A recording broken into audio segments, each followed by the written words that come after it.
బహుశా మీరు మీ లైఫ్లో ఎప్పుడైనా ఇలాంటి పరిస్థితులు చూసి ఉండొచ్చు. ఏంటంటే ఏదైనా ఒక కష్టతరమైనటువంటి పనులు ఉంటాయి కదా, కష్టమైన పనులు. అవి చేయడానికి ఒక 4-5 ఉన్నారంటే ఆ పనిని వాళ్ళని చేయమన్నప్పుడు ఎక్కువ మంది వెనక్కి వెళ్ళిపోతారు. అది కష్టం అనుకున్నప్పుడు. బట్ ఎవరో ఒకరో ఇద్దరో లేదంటే ఎవరైనా ఆ పని కోసం ముందుకు వచ్చి దాన్ని చేసినట్లయితే ఆ పని చేసిన తర్వాత వారు ఒకవేళ విజయాన్ని సాధించారనుకోండి, మంచి రిజల్ట్ వచ్చిందనుకోండి, అప్పుడు అంతవరకు ముందుకు రాని వాళ్ళు సాధారణంగానే మాటలు ఏంటంటే, నాకు తెలిసిరా నువ్వు చేస్తావు అనేది, నేను ఆల్రెడీ ముందే ఎక్స్పెక్ట్ చేశాను అని చెప్తారు. లేదంటే ఇంకా బయట వాళ్ళకి ఏం చెప్తారంటే, వాడు ఎవరు అనుకుంటున్నారు, మా బంధువే, మా వాడే, ఇలా చెప్తూ ఉంటారు. ఎందుకంటే వాళ్ళు ఒక విజయాన్ని సాధించారు కాబట్టి, మంచి రిజల్ట్ వచ్చింది కాబట్టి. ఒకవేళ అది నెగిటివ్ రిజల్ట్ వచ్చింది అనుకోండి, అతను ఫెయిల్ అయిపోయాడు అనుకోండి, నేను అందుకే ముందుకు రాలేదు ఆ రోజు, నువ్వు ఇలా అవుతావని నాకు తెలుసు అని చెప్తారు. ఒకవేళ బయట వాళ్ళకి ఆ వ్యక్తి కోసం చెప్పుకోవాలనుకుంటే అసలు మాట్లాడు, వాడికి మాకు సంబంధం లేదండి, వాడెవడో నాకు తెలియదు అని అంటాం. ఈరోజు అలాంటి ఒక పరిస్థితే మనం ఆలోచిద్దాం. మనము గత వారం కాక అంతకు ముందు శుక్రవారం మనం న్యాయాధిపతి అయినటువంటి యెఫ్తా కోసం ఆలోచించుకున్నాం. న్యాయాధిపతుల సిరీస్ మనం ధ్యానిస్తున్నాం. సో ఆ యొక్క యెఫ్తా జీవితాన్ని మనము అంతకు ముందు వారం ఆలోచించాం. అతను ఏం చేశాడు, ఇశ్రాయేలీయులకు ఏ విధంగా విజయాన్ని అందించాడు అనేది. అంతటితో యెఫ్తా జీవితం ముగించబడలేదు. విజయాన్ని అందించిన తర్వాత విమర్శలు కూడా ఎదుర్కోవాల్సి వచ్చింది యెఫ్తా తన జీవితంలో. సో అది ఈరోజు మనము ఆలోచించుకుందాం. కొంతమంది ఎలా ఉంటారంటే, నీ శ్రమల్లో పాలు పంచుకోరు, కానీ విజయం సాధిస్తే అందులో మాకు షేర్ కావాలని వస్తారు. లేదంటే రిస్క్ చేయడానికి ముందుకు రారు, కానీ రిస్క్ చేయడం వలన నీకు ఒకవేళ మంచి పేరు వచ్చిందంటే ఆ పేరు పంచుకోవడానికి ముందుకు వస్తారు. శ్రమలో ఉన్న వారిని విడిపించి వారి కోసం యుద్ధం చేసి వెళ్ళి విజయాన్ని సాధించి తన కూతురిని దేశం కోసం త్యాగం చేసి వచ్చినటువంటి ఒక గొప్ప మానవత్వం ఉన్నటువంటి వ్యక్తి, పరాక్రమశాలి అయినటువంటి యెఫ్తా విజయాన్ని అందించిన తరువాత అతనికి వచ్చిన బహుమానం ఏమిటి అనేది ఈరోజు మనం ఆలోచిద్దాం. విజయం వలన వచ్చిన విమర్శలు అనే అంశం ఈరోజు మనం ధ్యానించుకుందాం. విజయం వలన వచ్చిన విమర్శలు. నువ్వు విజయాన్ని సాధించవచ్చు ఏ విషయంలోనైనా, కానీ విజయాన్ని సాధించిన తర్వాత కొన్ని విమర్శలు కూడా వస్తాయి. యెఫ్తా జీవితంలో ఎగ్జాక్ట్లీ అదే జరిగింది. అతను ఏమి చేశాడనేది మనము ఒకసారి మరలా నేను గుర్తు చేస్తాను. ఇశ్రాయేలీయులు అమ్మోనీయుల చేతిలోనికి వెళ్ళిపోయి వారి క్రింద నలిగిపోతూ ఉన్నప్పుడు దేవుడికి మొరపెట్టుకుంటే దేవుడు యెఫ్తాను పిలుచుకున్నాడు. యెఫ్తా ఒక వేశ్యకు పుట్టిన కుమారుడు, గిలాదు వంశస్థుడు. అతనికి పెద్ద పేరు లేదు, పలుకుబడి లేదు. బట్ గిలాదు వారంతా కూడా వెళ్ళి యెఫ్తాను రిక్వెస్ట్ చేశారు, నువ్వు వచ్చి యుద్ధం చేయి, ఒకవేళ నువ్వు యుద్ధం చేసి మాకు విజయాన్ని అందించితే కనుక నువ్వే న్యాయాధిపతి అవుతావని చెప్పారు. ఇప్పుడు యెఫ్తాను మరలా తీసుకుని వచ్చిన తర్వాత యెఫ్తా దేవుని యొక్క మాటకు విధేయత చూపించి ఒక తీర్మానం కూడా చేసుకున్నాడు. నేను యుద్ధం చేసి గెలిస్తే కనుక నేను తిరిగి వచ్చినప్పుడు ఏదైతే నా ఇంటిలో నుంచి వస్తుందో దాన్ని మీకు నేను అర్పించేస్తాను, ప్రతిష్ఠ చేసేస్తాను, మరియు దహన బలిగా కూడా నేను అర్పిస్తానని ఒక వాగ్దానం చేసుకుని వెళ్ళాడు యుద్ధానికి. దేవుడు యుద్ధంలో ఆయనకు తోడుగా ఉన్నాడు, విజయాన్ని సాధించాడు. తిరిగి వచ్చినప్పుడు ఇంట్లో నుంచి తన కూతురు వచ్చింది, చాలా బాధపడ్డాడు, ఏడ్చాడు. కూతురు దేవుడికి తన తండ్రి చేసిన వాగ్దానానికి ఒప్పుకుంది. నాన్న, నువ్వు దేవునికి ప్రతిష్టత చేస్తానని అనుకున్నావు కదా, నేను దానికి ఒప్పుకుంటానని చెప్పింది. తను జీవించిన జీవితకాలం అంతా కూడా కన్యగానే మిగిలిపోయింది, వివాహం చేసుకోకుండా. తనకున్నటువంటి ఒకే ఒక కూతురుని, తన వంశాన్ని ముందుకు నడిపించాల్సిన వంశోద్ధారకురాలు అని అనొచ్చు, అలాంటి కూతురుని ఆయన వదిలేసుకున్నాడు దేవుని కోసం. ఇంత గొప్ప త్యాగం చేసి ఇశ్రాయేలీయులకు విజయాన్ని అందించిన తరువాత యెఫ్తా తన జీవితంలో ఎదుర్కొన్న విషయం ఏమిటంటే, న్యాయాధిపతుల గ్రంథము 12వ అధ్యాయము 1వ వచనంలో మనకు కనిపిస్తుంది. Book of judges chapter 12 verse 1. న్యాయాధిపతుల గ్రంథము 12వ అధ్యాయము 1వ వచనం నుంచి చదువుతున్నాను, చూడండి. ఎఫ్రాయిమీయులు కూడుకొని ఉత్తర దిక్కునకు పోయి, నీవు అమ్మోనీయులతో యుద్ధము చేయబోయినప్పుడు నీతో వచ్చుటకు మమ్ము నేల పిలువలేదు, నీవు కాపురమున్న నీ ఇంటిని అగ్నితో కాల్చివేయదమని యెఫ్తాతో చెప్పగా, యెఫ్తా, నాకును నా జనులకును అమ్మోనీయులతో గొప్ప కలహము కలిగినప్పుడు నేను మిమ్మల్ని పిలిచితిని గాని మీరు వారి చేతులలో నుండి నన్ను రక్షింపలేదు. మీరు నన్ను రక్షింపకపోవుట నేను చూచి నా ప్రాణమును అరచేతిలో ఉంచుకొని అమ్మోనీయులతో యుద్ధము చేయపోతిని. అప్పుడు యెహోవా వారిని నా చేతికి అప్పగించారు గనుక నాతో పోట్లాడుటకు మీరెలా వచ్చిరని. అప్పుడు యెఫ్తా గిలాదు వారిని అందరినీ పోగు చేసుకొని ఎఫ్రాయిమీయులతో యుద్ధము చేయగా గిలాదు వారు ఎఫ్రాయిమీయులను జయించిరి. ఎలాగనగా వారు ఎఫ్రాయిమీయులకును మనష్షీయులకును మధ్యను గిలాదు వారైన మీరు ఎఫ్రాయిమీయుల ఎదుట నిలువక పారిపోయిన వారనిరి. ఎఫ్రాయిమీయులతో యుద్ధం చేయుటకై గిలాదు వారు యొర్దాను దాటు రేవులను పట్టుకొనగా పారిపోయిన ఎఫ్రాయిమీయులలో ఎవడో నన్ను దాటనీయుడని చెప్పినప్పుడు గిలాదు వారు, నీవు ఎఫ్రాయిమీయుడువా అని అతనిని అడిగిరి. అందుకతడు, నేను కాను అనిన ఎడల వారు అతని చూచి షిబ్బోలెతు శబ్దము పలుకుమనిరి.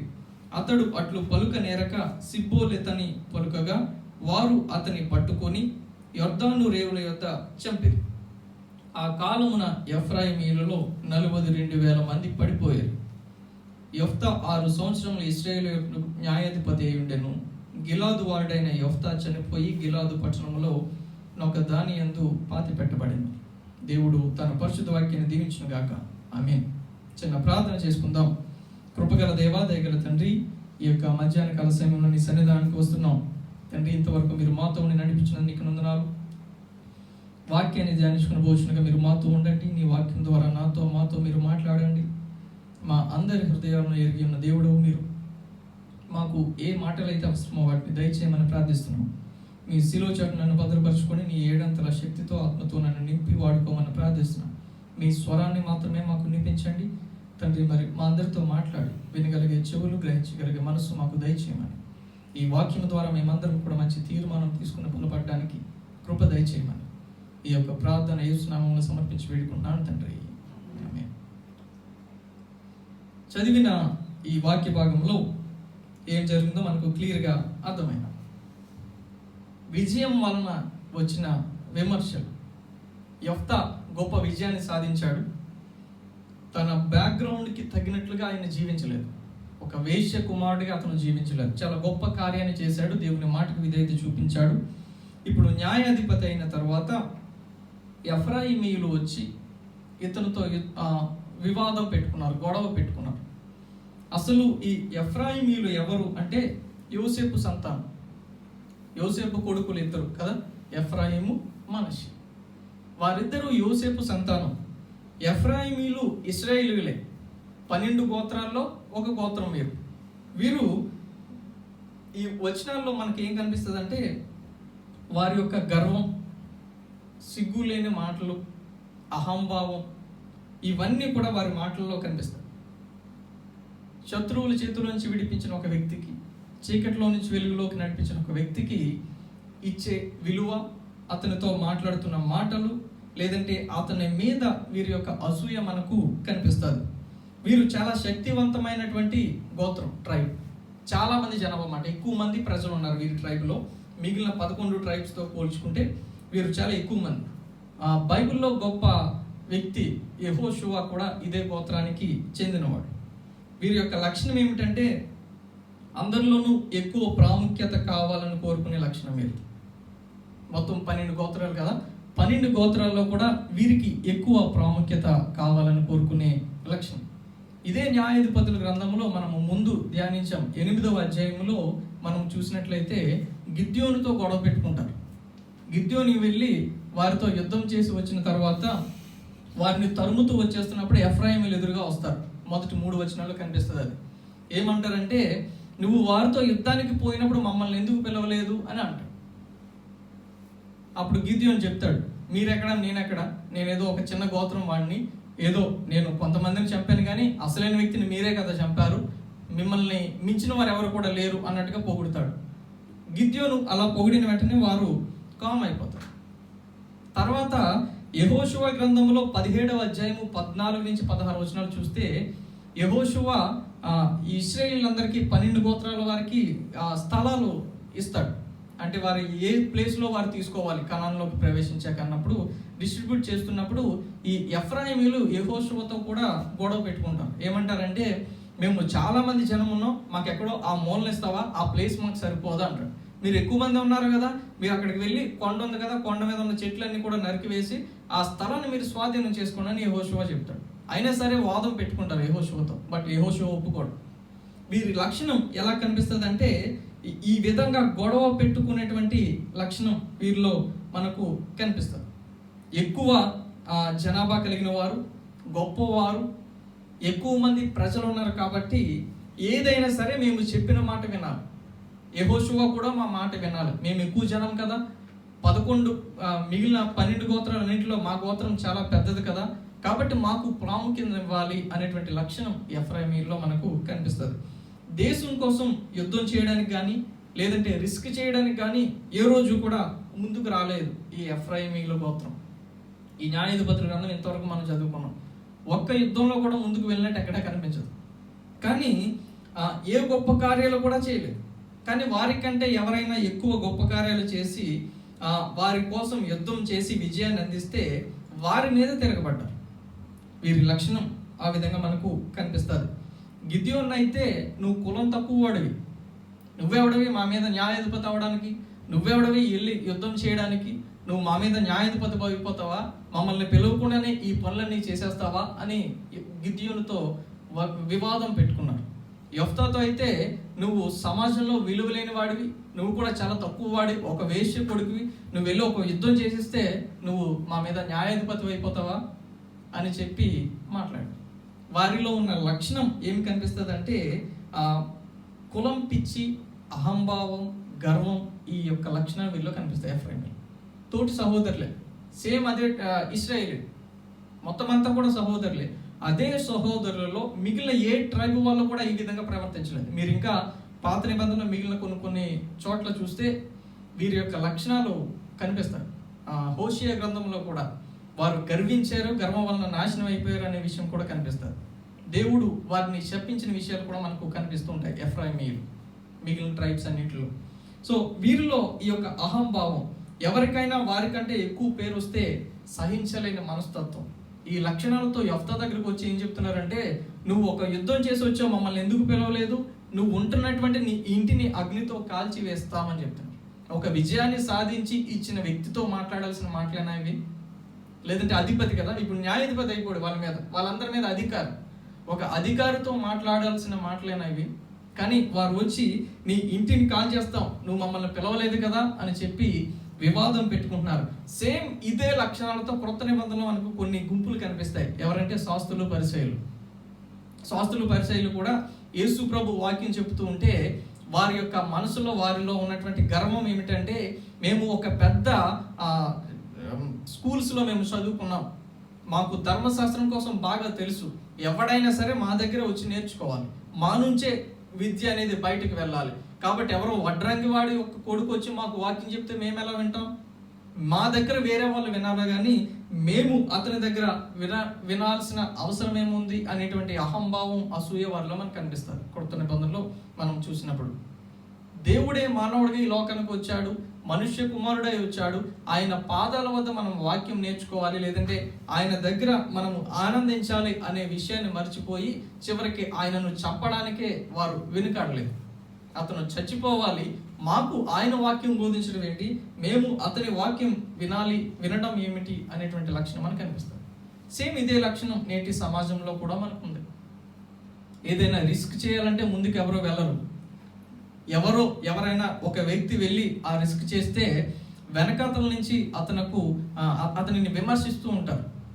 నీకు అవసరమా, నువ్వు ఇది చేసేయగలవా, నువ్వు సైలెంట్ ఊరుకోవచ్చు కదా. వీళ్ళు చేసేవారిని చేయనివ్వరు.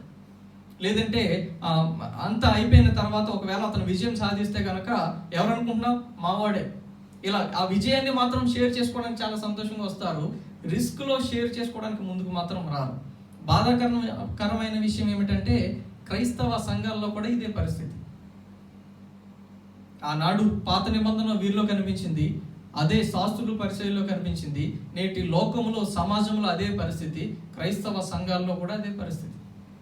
ఏదైనా పని ఉన్నదంటే, ఒకవేళ అది రిస్క్తో కూడినదంటే, లేదంటే అది కొంచెం కష్టతరమైందంటే ముందుకు ఎవరు వెళ్ళరు. ఒకవేళ ఎవరైనా ముందుకు వచ్చి చేస్తూ ఉంటే వెనకాతల నుంచి వారిని విమర్శిస్తూ ఉంటారు. నీకు ఎందుకు ఇది, నీకు అవసరమా, నువ్వు వెనకాతలు ఉండొచ్చు కదా.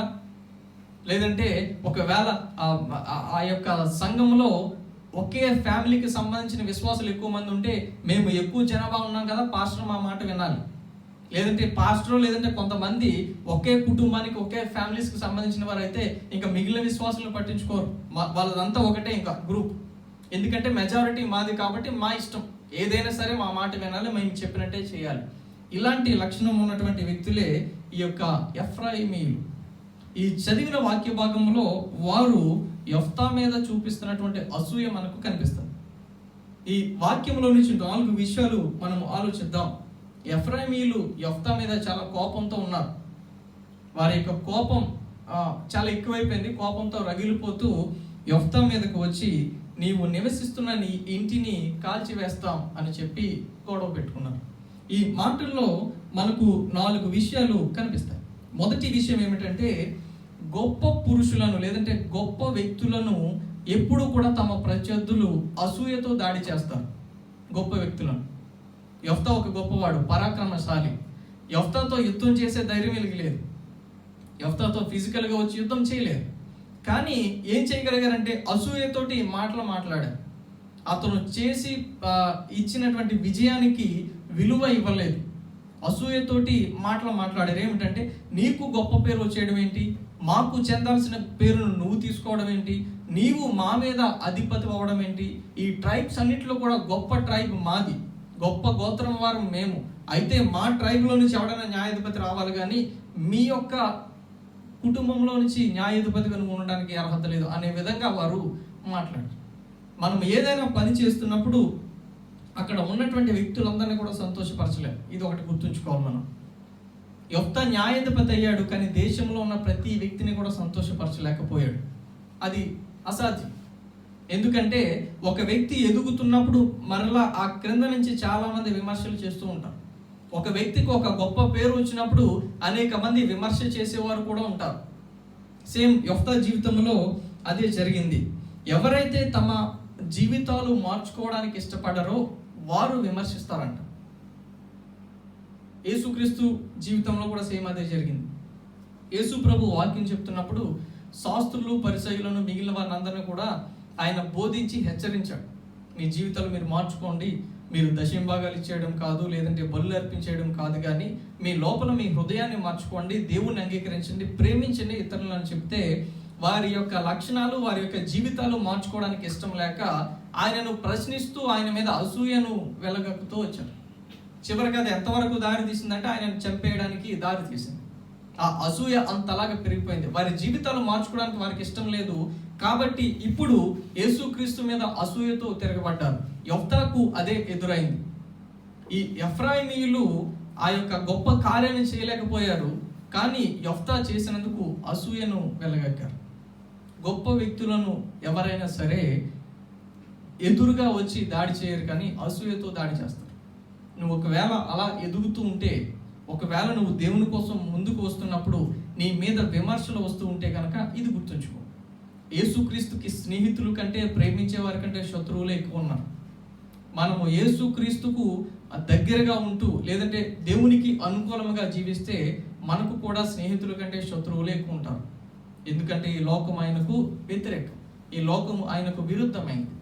అది నీ కుటుంబంలో కావచ్చు, నీ క్రైస్తవ సంఘంలో కావచ్చు, నీ సమాజంలో కావచ్చు, ఎవరైనా సరే నీకు స్నేహితులు, నీకు ప్రేమికులు ఎక్కువ మంది కావాలని కోరుకోవద్దు. దేవుని దగ్గరకు వచ్చిన యేసయ్యకు ప్రేమించిన వారి కంటే శత్రువులు ఎక్కువ మంది.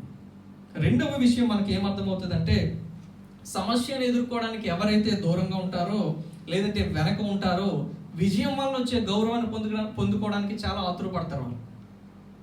మరలా చెప్తున్నాను, సమస్యను ఎదుర్కోవడానికి ఎవరైతే వెనక్కి వెళ్ళిపోతారో విజయం వల్ల వస్తారు కదా గౌరవం, ఆ గౌరవం పొందుకోవడానికి మాత్రం ముందుకు వచ్చేస్తారు.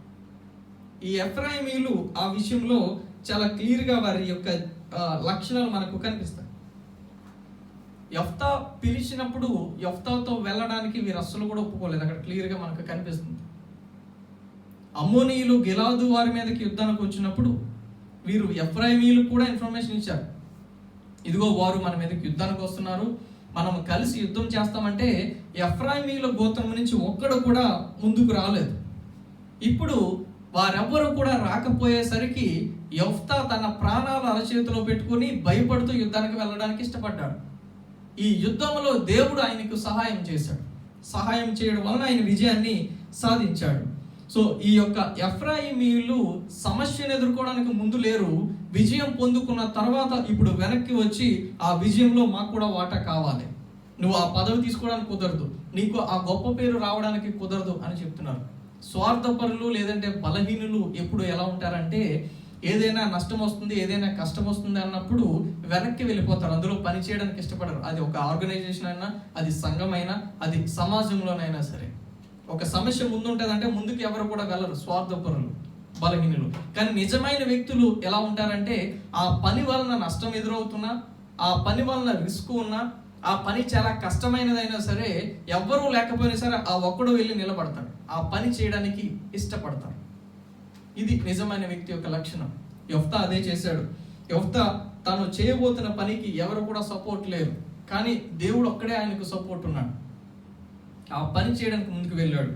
కాబట్టి వీరు సమస్యను ఎదుర్కోవడానికి ముందుకు రాలేకపోయారు, కానీ విజయం వల్ల వచ్చిన గౌరవాన్ని పొందుకోవడానికి మాత్రం చాలా కంగారు పడిపోతున్నారు, ఆతుర పడిపోతున్నారు. ఆ పేరు మాకు కావాలి అని వారి యొక్క ఆశ, అది మనకు కనిపిస్తుంది. మూడవ విషయం మనకి ఏమర్థమవుతుందంటే, కష్టమైన పని ఒక వ్యక్తి అంతా చేసేసాడు అనుకోండి, తరువాత దాన్ని కొనసాగించడం చాలా సులువుగా ఉంటుంది. ఒకవేళ మనము ఏదైనా స్కిల్ఫుల్ వర్కర్ ఉంటారు కదా, బాగా నైపుణ్యం కలిగిన వ్యక్తులు ఏదైనా పనిలో, ఆ పనిలో నైపుణ్యం కలిగిన వ్యక్తులు ఆ పని చాలా ఈజీగా చేసేయగలరు, ఎందుకంటే వాళ్ళకి ఆ స్కిల్ ఉంటుంది. అది మనకు రాకపోతే మనం చేయడం చాలా కష్టంగా ఉంటుంది. అప్పుడు అలాంటి వ్యక్తులు మన పక్కన ఉంటే కనుక ఆల్మోస్ట్ ఆ కష్టమైన పని అంతా కూడా వాళ్ళు చేసేస్తారు. తర్వాత ఇది నువ్వు చేయంటే చేసేస్తాను, చాలా ఈజీ అని మనం చెప్తాం, ఎందుకంటే కష్టమైన పని అంతా కూడా ఆయన చేశాడు. ఇప్పుడు ఆ మిగిలిన పనిని కొనసాగించడం చాలా తేలిక, చాలా సులువు. ఇప్పుడు యెఫ్తా అదే చేశాడు. వీరు యుద్ధానికి వెళ్ళాలి, యుద్ధాన్ని చేసి విజయాన్ని అందించి ఇప్పుడు వారికి స్వాతంత్రాన్ని ఇచ్చాడు. ఇప్పుడు ఎఫ్రాయిమీల ఫీలింగ్ ఏమిటంటే, నీ పని ఏమిటంటే యుద్ధం చేసి మాకు విజయాన్ని అందించి పక్కకి వెళ్ళి కూర్చోవడమే, తర్వాత మా మాట వినాల్సిందే నీవు, లేదంటే అధికారము మేమే పొందాలి, నీ పని అంతవరకు మాత్రమే. ఆ కష్టమైన పని చేసేసి నువ్వు సైలెంట్గా ఊరుకో, మిగిలిన పనులన్నీ కూడా మేము చేసేసుకుంటాం అనేటువంటి లక్షణం వారిలో మనకు కనిపిస్తూ ఉంటారు. సో ఆ కష్టమైన పనిని ఒక వ్యక్తి చేసినప్పుడు దాని ద్వారా వచ్చే గౌరవాన్ని వీరు పొందుకోవడానికి ముందుకు వచ్చేస్తారు. ఎందుకంటే కష్టమైన పని అయిపోయింది, ఇప్పుడు సులువుగా ఉన్నది కాబట్టి అది ఎవరైనా సరే దాన్ని చేసేయగలరు. ఈ యొక్క విషయం మనకు కనిపిస్తుంది యెఫ్తా జీవితంలో. ఈ ఎఫ్రాయిమీలు చేసిన మాటలు లేదంటే వారి యొక్క బిహేవియర్లో ఈ విషయాలు మనకు కనిపిస్తాయి. కష్టమైన పని అంతా కూడా ఆయన చేసేసిన తర్వాత ఇప్పుడు వీరు వచ్చి ఆ యొక్క సులువైన పనులు ఏదైతే ఉన్నాయో అవి మాకు కావాలి, ఇప్పుడు మమ్మల్ని ఎందుకు పిలవలేదు అని యెఫ్తాను అడుగుతున్నారు. నాలుగవ విషయం మనకి ఏం కనిపిస్తుంది అంటే, స్వార్థపరులు విజయం కన్నా విజయం వలన వచ్చే గౌరవం లేదంటే పేరులో తమకు భాగం కావాలని కోరుకుంటారు. సెల్ఫిష్ పీపుల్ ఏం కోరుకుంటారంటే, విజయం మీద దృష్టి పెట్టరు. అరే మనం విజయం సాధించాం, విజయం వచ్చింది, దీని మీద దృష్టి పెట్టరు. దేన్ని కోరుకుంటారంటే, విజయం వల్ల ఒక గొప్ప పేరు వస్తుంది కదా, ఆ పేరులో మాకు వాటా కావాలి, షేర్ కావాలి, ఆ పేరు మాకు చెందాలి అని వారు కోరుకుంటారు. యెఫ్తా యుద్ధం చేసి ఎవరు కూడా వారిని విడిపించడానికి లేని సమయంలో ఆయన ముందుకు వచ్చి యుద్ధం చేసి వారికి విజయాన్ని అందిస్తే, వచ్చి యెఫ్తాను అప్రిషియేట్ చేయాలి ఎఫ్రాయిమీలు. మేమెవ్వరం లేకపోయినా సరే నీవు ఒక్కడవే వెళ్ళి యుద్ధం చేసావు, మాకు గొప్ప విజయాన్ని అందించావు, అంత మాత్రమే కాదు మా అందరికీ కూడా ఒక గొప్ప మాదిరిగా నిలబడ్డావు. నువ్వు వేశ్య కొడుకువే, కానీ నీ కుమార్తెను దేవునికి ప్రతిష్ఠించావు, నీకు ఒక్కరితే కుమార్తె అయినా సరే నువ్వు వెనుకాడలేదు, మా అందరికి ఒక మాదిరి ఇచ్చావు, నువ్వు నిజంగా ఒక గొప్ప వ్యక్తివి అని చెప్పి అతను అప్రిషియేట్ చేయాలి, అభినందించాలి.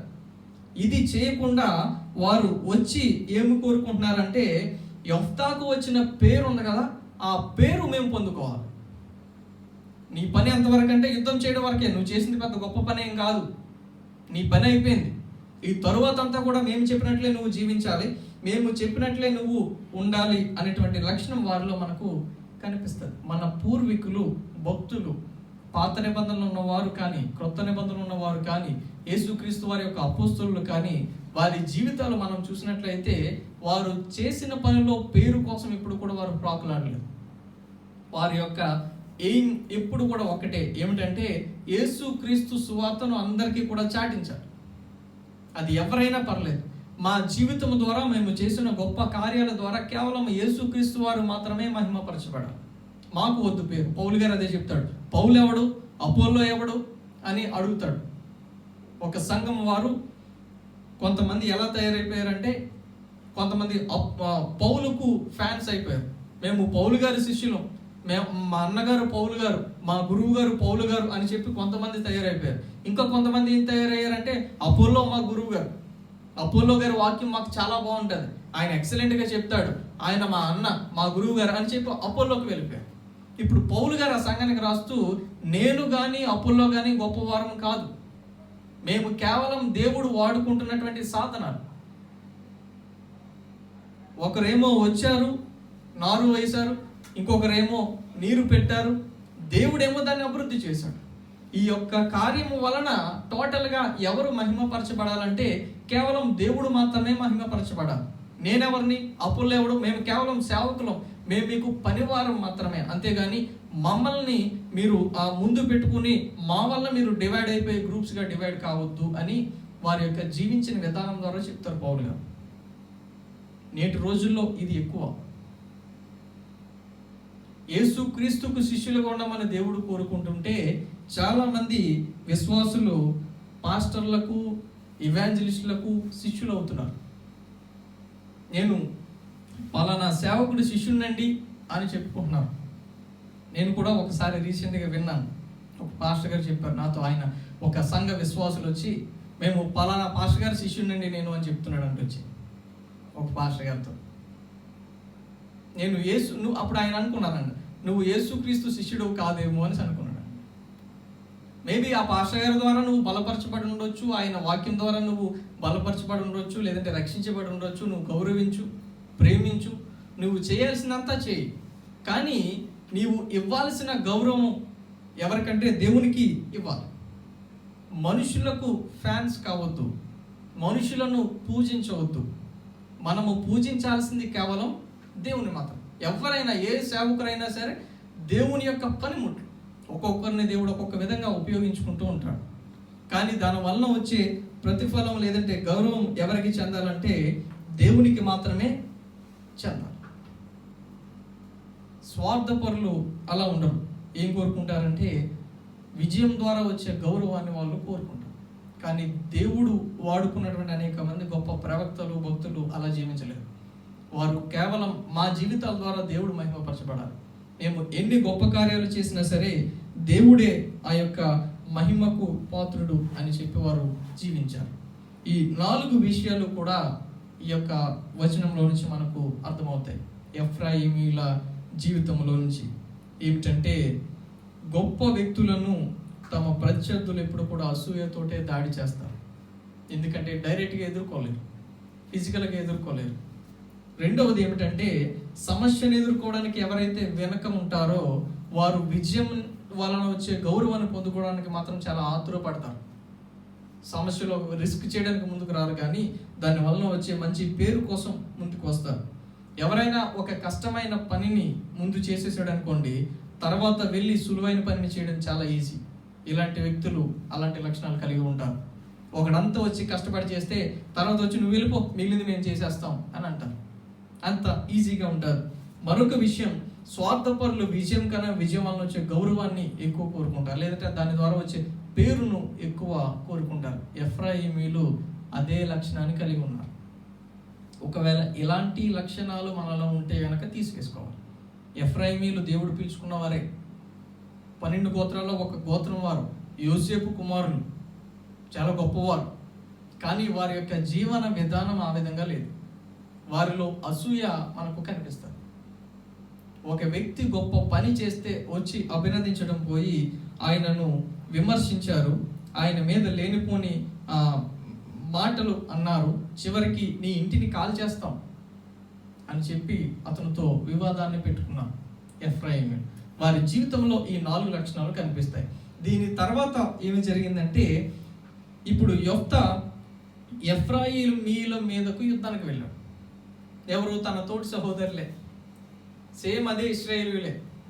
అదే ఇశ్రాయేలీయుల్లో ఒక గోత్రం వారి మీదకి యుద్ధానికి వెళ్ళవలసి వచ్చింది. కారణం ఏమిటంటే, ఎఫ్రాయిమీయులు ఒక మాట చెప్పారు. ఏమన్నారంటే 4వ వచనంలో ఆఖరి 2 లైన్స్ చదువుతున్నాను. గిలాదు వారైన మీరు ఎఫ్రాయిమీయుల ఎదుట నిలువక పారిపోయిన వారని.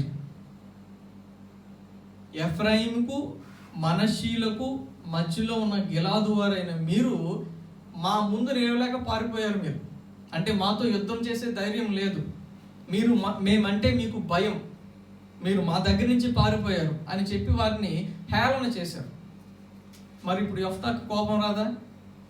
యుద్ధానికి వెళ్తున్నప్పుడు సపోర్ట్ చేయలేదు, యుద్ధం చేసి వచ్చి విజయాన్ని పొందుకుని చాలా బాధలో ఉన్నాడు, ఎందుకంటే కూతుర్ని పోగొట్టుకున్నాడు కాబట్టి. ఇలాంటి వ్యక్తి దగ్గరికి వచ్చి గొడవ పెట్టుకున్నారు. అంత మాత్రమే కాదు, ఇల్లు కాల్ చేస్తామని చెప్పారు. తరువాత ఏం చెప్పారంటే, మీరు పిరికివారు, మీరు మా దగ్గర నుంచి పారిపోయారు, మీకు భయం ఎక్కువ అని చెప్పి అనగానే యెఫ్తాకు కోపం వచ్చింది. మొత్తం గిలాదు వారందరినీ కూడా తీసుకుని వెళ్ళి ఎఫ్రాయిమీయులతో యుద్ధం చేశాడు. యుద్ధం ఎలా జరిగిందంటే, యుద్ధాను వెళ్ళే ఆ రేవులన్నీ కూడా వీళ్ళు పట్టుకున్నారంట.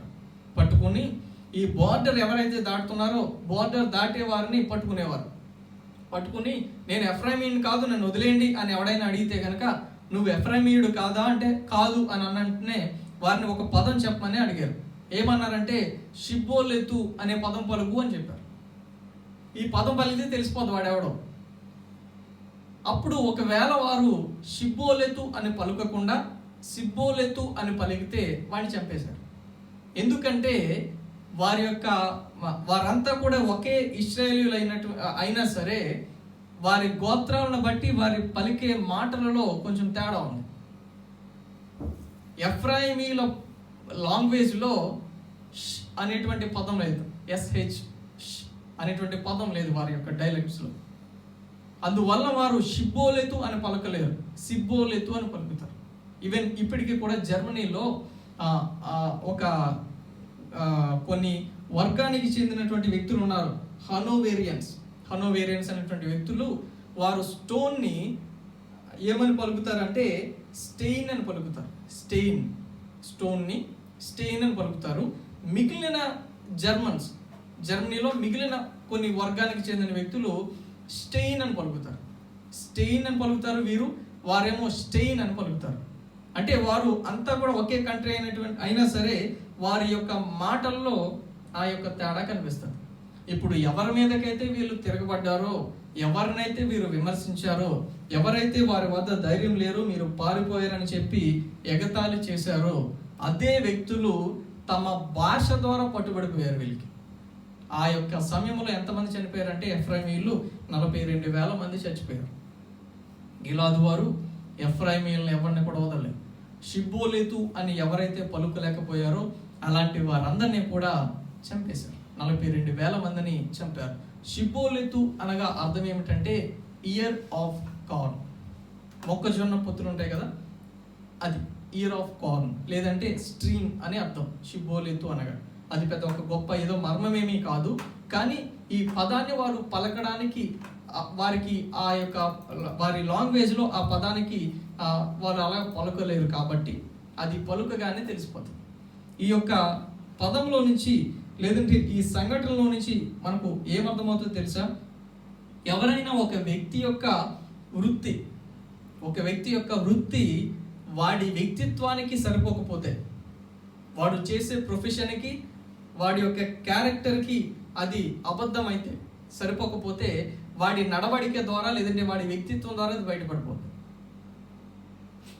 వీడు నేను ఎఫ్రాయిమీయుడిని అని చెప్పాడు, కానీ షిబ్బోలెతు అని పలుకు అని అనగానే ఎఫ్రాయిమీయుడైతే పలకలేకపోయాడు. కాబట్టి నేను ఎఫ్రాయిమీయుడిని అని అతను ఒప్పుకోకపోయినా సరే ఈ పదము పలుకడం ద్వారా వాళ్ళు ఎవరో అర్థమైపోయింది. ఎగ్జాక్ట్లీ దీనికి మంచి ఎగ్జాంపుల్ చెప్పాలంటే క్రొత్త నిబంధనలో పేతురు గారు యేసు ప్రభును పట్టుకున్న తర్వాత పేతురు చాలా దూరం నుంచి వెంబడిస్తూ వెళ్ళాడు. అక్కడ చలిమంట కాచుకుంటుంటే అక్కడ కూర్చుంటే ఒక వ్యక్తి అడిగారు, నువ్వు యేసు ప్రభు శిష్యుడు కదా అంటే, లేదు లేదు ఆయన ఎవడో నాకు తెలియదు, ఆయన నేను ఎప్పుడు చూడలేదు అని చెప్పి మళ్ళీ పక్కకి వెళ్ళిపోయాడు. మరలా ఒక పాప చూసి, లేదు లేదు నువ్వు ఆయన శిష్యుడివే, నీ మాటే చెప్తుంది, నువ్వు ఎవడో అని అన్నారు. 3.5 సంవత్సరాలు యేసు ప్రభుతో కలిసి తిరిగాడు కదా, అతని వ్యక్తిత్వం తెలిసిపోతుంది. నేను యేసు ప్రభు శిష్యుడిని కాదు అని పేతురు చెప్పినా సరే, ఆయన మనస్తత్వం, ఆయన మాట, ఆయన జీవించిన విధానం, ఆయన వ్యక్తిత్వం అది చెప్పేస్తుంది ఆయన యేసు ప్రభు శిష్యుడో కాదు. మనం కూడా మన క్యారెక్టర్ ఏంటో, లేదంటే మన వ్యక్తిత్వం ఏమిటో మన యొక్క నడవడిక ద్వారా, మన మాట ద్వారా, మన జీవన విధానం ద్వారా తెలిసిపోతాం. ఎఫ్రాయిమీలు అదే ఎదుర్కొన్నారు. పేతురు తనేంటో దాయాలనుకున్నాడు, కానీ దాచుకోలేకపోయాడు.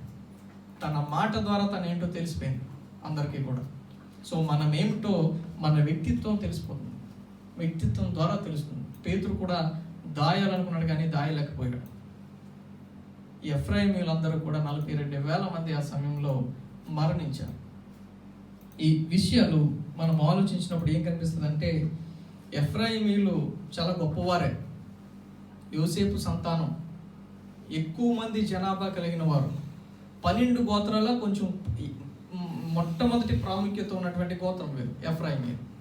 అయినా సరే వారి యొక్క అహం, వారి గర్వం, వారి స్వార్థం, వారి యొక్క తల పొగరు వారికి నాశనాన్ని తెచ్చిపెట్టింది.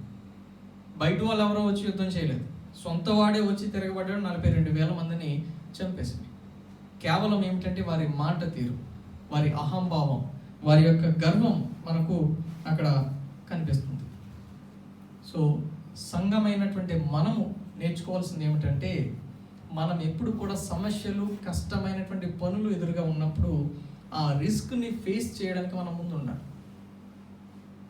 ఒకవేళ ఎవరైనా సరే ఆ కష్టమైనటువంటి పనిని చేస్తూ ఉంటే మనం వెనకాలండి ఎగతాళి చేయకూడదు, అతనిని ప్రోత్సహించాలి. నీకు ఇష్టమైతే అతనితో కలిసి జాయిన్ అవ్వు, ఆ పని చేస్తున్న వాడిని ప్రోత్సహించు.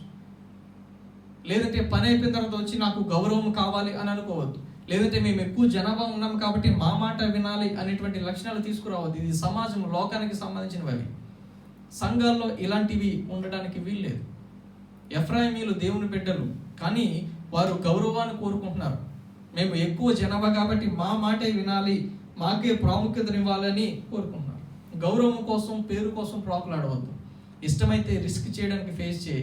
లేదంటే ఎవరైనా నీకు ముందు ఆ పని చేయడానికి వెళితే కనుక వారిని నువ్వు ఎంకరేజ్ చేయి, ప్రోత్సహించు, వారితో కలిసి పని చేయి.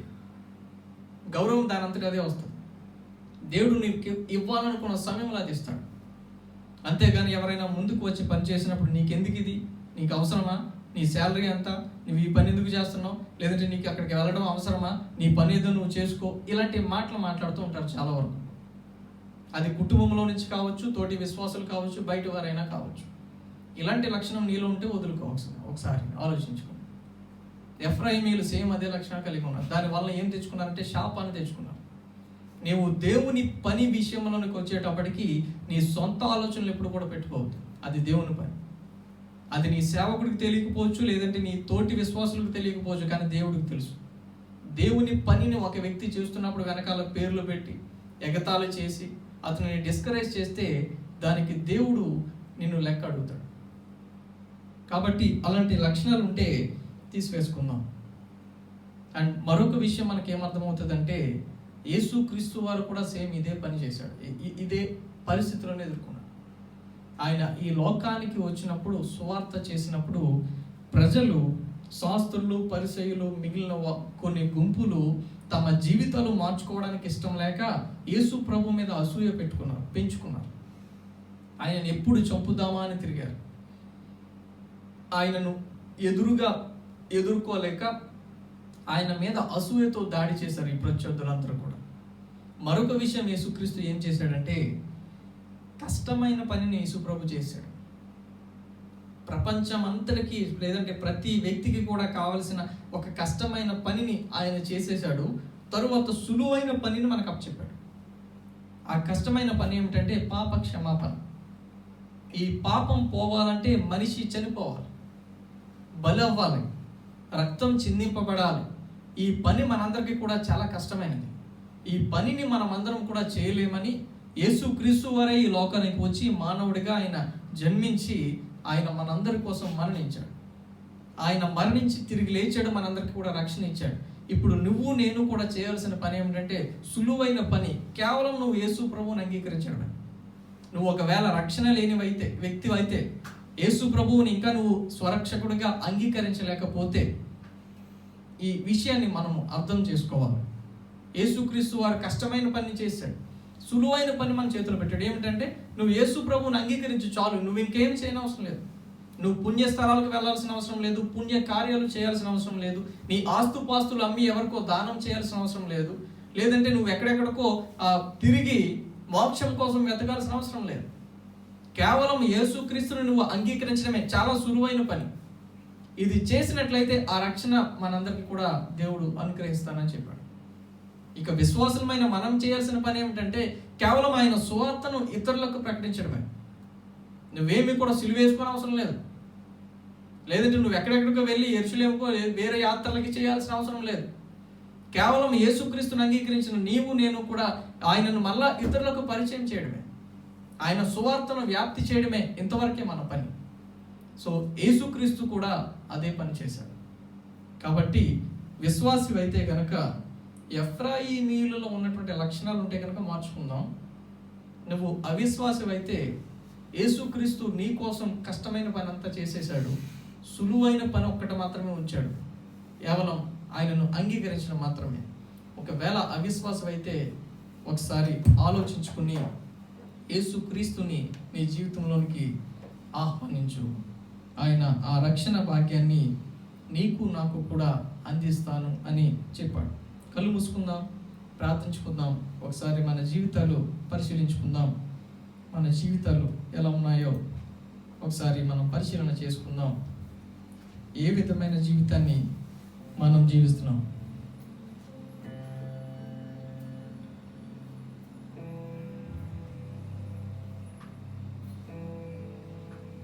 ఏదైనా పని కష్టతరమైనదైతే, నువ్వు చేయలేనిదైతే, బహుశా అది నీకు ఇబ్బందిగా ఉంటే కనుక ఇది నా పని కాదులే వేరే వాళ్ళు చేస్తారని చెప్పి ఊరుకుని వెనక్కి వెళ్ళిపోతున్నామేమో. ఇతరులు చేసినప్పుడు వారిని విమర్శించడం, లేదంటే ఆ పేరు మాకు కావాలి, మేము ఎక్కువ మంది కాబట్టి మా మాటే వినాలి, ఇలాంటి లక్షణాలు ఒకవేళ నీలో ఉన్నాయేమో. పేరు కోసం ప్రాకులాడుతున్నామేమో. అసూయ అనేటువంటి లక్షణం నీలో ఉందేమో. నీకంటే ఇతరులు గొప్ప స్థాయిలోకి వెళ్తున్నప్పుడు, నీకంటే ఇతరులకు మంచి పేరు వస్తున్నప్పుడు దాన్ని తట్టుకోలేక అసూయ పడుతున్నామేమో. ఎఫ్రాయిమీయులు అదే పరిస్థితిలో ఉన్నారు. అందుకు తగిన శిక్షణ కూడా వారు పొందారు, శాపాన్ని పొందారు. 42,000 మంది చనిపోయారు ఒక రోజు. ఇవి దేవునికి వ్యతిరేకమైన లక్షణాలు. అలాంటివి ఉంటే విడిచిపెట్టేద్దాం. మనమంతా సహోదరులు. ఎఫ్రాయిమీయులు గిలాదు వారు సహోదరులే, ఇశ్రాయేలీలే, యూదులే.